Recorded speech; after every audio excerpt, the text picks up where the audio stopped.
Researchers at UCSF are at the forefront of a new study that shows some patients with dementia have an unexpected burst of artistic creativity before the disease takes over. It is hoped this discovery can lead to a greater understanding of how the brain works. And as Len Ramirez reports, it's already led to one unique artistic and scientific connection.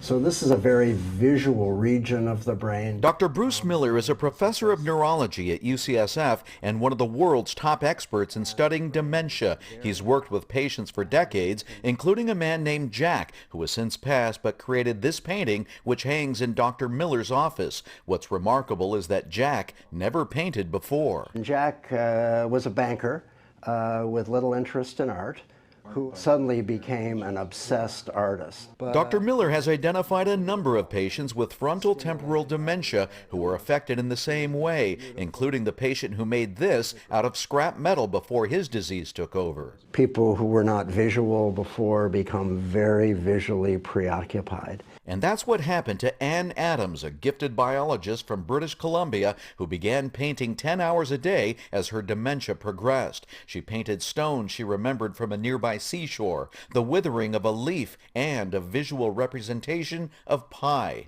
The blue shows loss of volume. Electronic scans show what was happening inside her brain. One part was diminishing and another was getting stronger.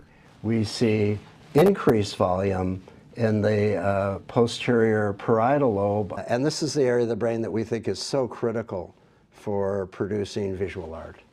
Her art came to a sort of crescendo with an abstract she called Unraveling Bolero, a combination of repetitive shapes and colors that correspond to the musical bars of Maurice Ravel's most famous work. At the time, she had no idea that Ravel suffered from the same kind of dementia she had. It's about this almost mystical connection through her painting and his music.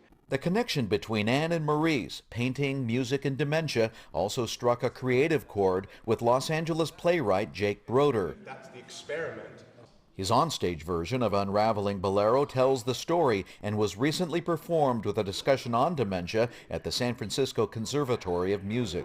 What attracted me to this story and why I think we need this kind of story in the world is that it injects a note of hope into the symphony of dementia. It was exciting. Anne's husband and son say she painted until she could no longer lift a brush, and she died in 2007. All of a sudden it got to, the dementia just took way too much, and whatever it took from her, it never allowed her to get it back. In 3 dimensions. Although only a small number of dementia patients become artistic, Dr. Miller says the world can learn from them. The different stories that these artists tell leave a legacy that goes on forever. And that could help lead to better therapies to fight a disease that gives before it takes away. Now, the play Len mentioned had a one-night performance in San Francisco, but it could soon be brought to broader audiences to help spread awareness of dementia.